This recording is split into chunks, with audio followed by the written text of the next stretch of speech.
Are you responsible for hosting Christmas dinner or breakfast this year and want to make sure it's perfect for you and your family with as little amount of stress as possible? Well, stay tuned for today's video where I'll go step by step through the planning process of how to make that happen. Hello and welcome to Black Homemaking, a YouTube channel created to help Black women grow in Christian homemaking, family, and hospitality. Today's video, I'll be talking about how to host Christmas Black Family Edition. As far as Christmas planning goes, a lot does overlap, but as a Black family, we do a few things differently to make it a unique experience for us, and so I'm going to do my best to include those throughout the video. If you like this video, please like, comment, and subscribe. And before we get into this video, I just want to let you know that all of this is going to be included in my blog, and I'll have that link below in the description, as well as a downloadable PDF to help you make sure that you don't forget any of these important steps. So when planning an event, you're going to want to think of the big 3 steps, and that's planning, preparing, and execution. First part of the planning phase is to create a guest list. So just sit down, think through everyone in your family that you want to include some plus ones, include the children. This is just going to help you get a gauge as to how many people you're going to expect, and to make sure, 1, that you have enough space for all these people, but then 2, that you have enough for food and seating. And so I do have my little baby girl beside the camera, so if you do hear anything, that's her.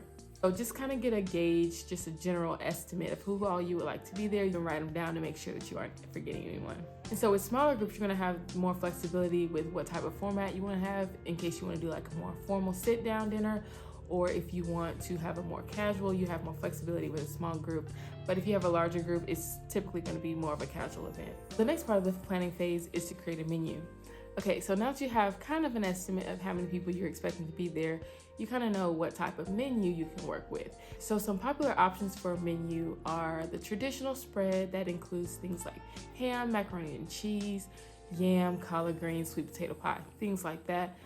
Another one that you can do that's more of a casual option is finger foods, which would include things like rotel dip and nachos, meatball, wings, sliders, things like that. Another option is, of course, the beloved Christmas breakfast if you're doing it in the morning, or even a brunch if you're doing it in the early afternoon. And that obviously includes all of your breakfast items. And I have heard of other families doing the non-traditional dinner spread of like a seafood broil. So you definitely have options to choose from. You can think about what your family would appreciate the most, so you can use that as kind of your framework for how to move forward. So whatever you decide, go ahead and write down some of the main entrees, the sides, but also don't forget the important things like drinks, desserts, or even silverware and the disposable plates, and also the ice. Okay, so once most of this has been decided, you can then move on to the invitation part. So you can get as fancy or as casual as you would like with this process. You can send a simple text message to the family group chat. You can send out an evite. You can make like a fancy invitation in Canva, send it out physically or just over the phone. There's so many options that you can choose from. Christmas breakfast for my family a few years ago, I did use Evite, and I loved it so much because people are not only able to RSVP and let you know if they're going to be there, you can also include like a who's going to bring what list as well, so people can just sign up on there, so it's all in one place.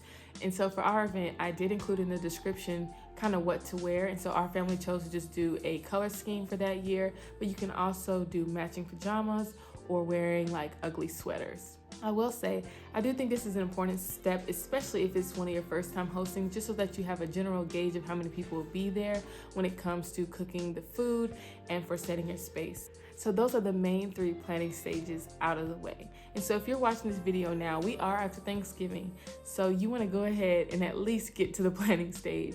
But now we're going to move on to the preparing stage. And so these are things that you can go ahead and get done now and not have to wait until the last minute. So the first part of the preparing phase is to create a grocery list and go grocery shopping. Once you know what the menu is, you know what everybody is bringing, you know what you're responsible for, you're going to make one master list of everything.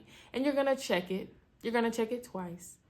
And you're going to make sure you check it again, okay, just to make sure that you're not forgetting anything. And then you're going to separate into 2 lists.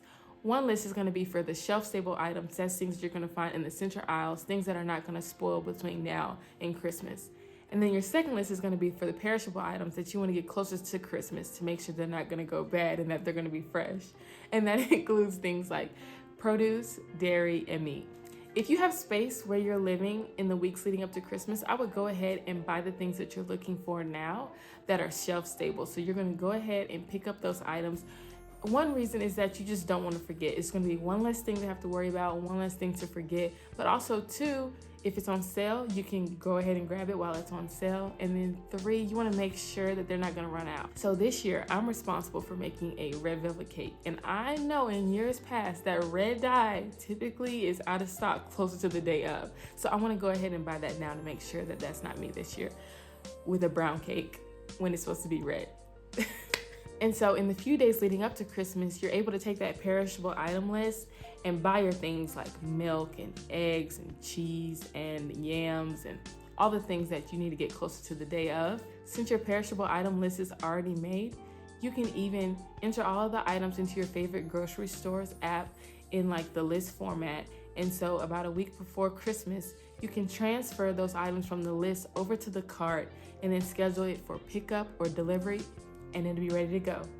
Another way you want to prepare is to check your serving dishes. So as you're thinking through your menu and your grocery list, you're gonna want to make sure you have the proper serving dishes and the proper utensils for each item that's going to be served. So you want to do that now. And I don't mean just think about, oh, I might have this, I might have that. No, you want to go find them, and you want to lay your eyes and your hands on them to make sure they are good and ready to go, and that you have enough of them. I feel like in times past, I've been like, oh, I know I have enough of those pans, or I have enough of those type of serving dishes, and then I'm pulling things out and it's like, oh, now I gotta go run back out to go get one pan from the grocery store. And like, who wants to do that? Nobody wants to do that around Christmas.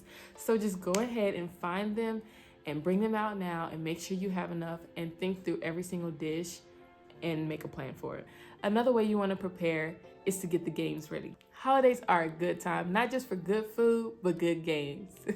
So think about the years before and some of the games that your family has enjoyed. I know some popular options are spades, so go ahead and get out the spades table and the cards, taboo, and Uno. For my family, we have enjoyed culture tags. We played this so many times at different events, and it's always been a hit.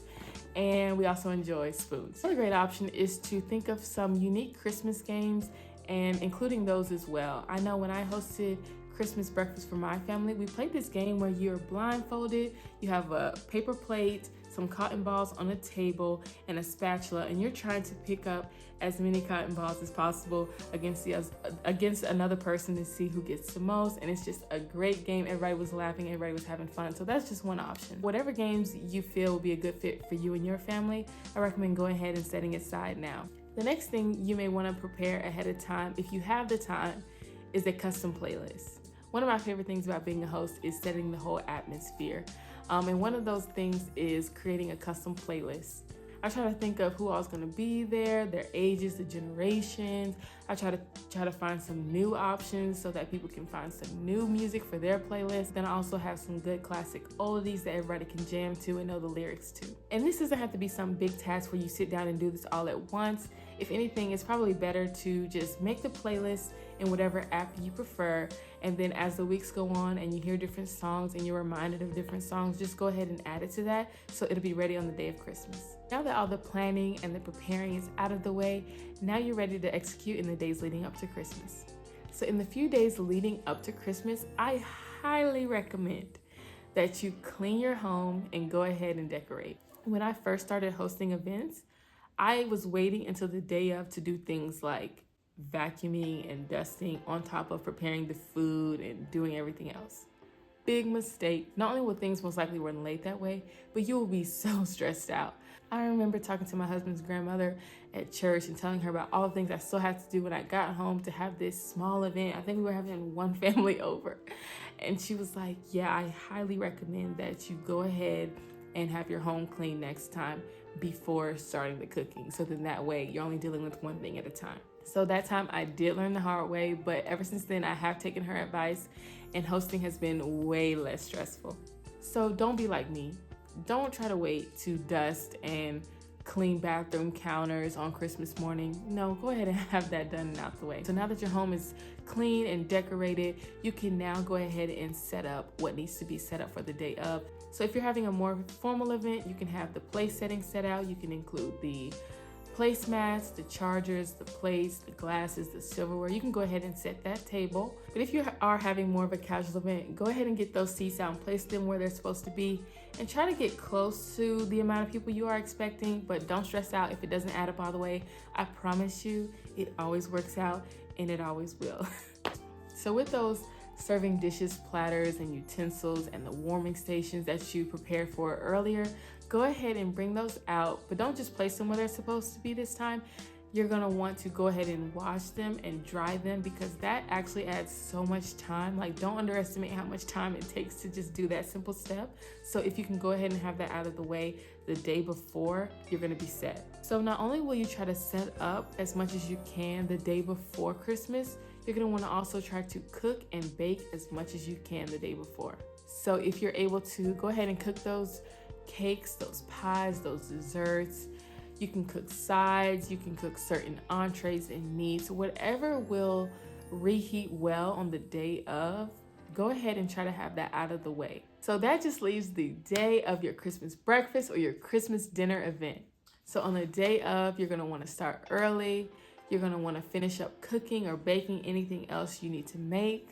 You wanna turn on those warmers and light the sternos, get the food reheated in the oven. You're gonna turn that playlist on. You're gonna plug in that Christmas tree. You're gonna light those good smelling Christmas candles, and you're gonna welcome your guests and have a great Christmas day. I really hope this video has been so helpful to you, and that you have a stress-free time planning the perfect Christmas breakfast, the Christmas dinner event for you and your family this year. I pray that you remember that Jesus is the reason for the season. So if anything goes wrong, do not stress out. It will work out. And I just hope that you have a wonderful time with your family, that you'll love on your family, and that you all will make beautiful.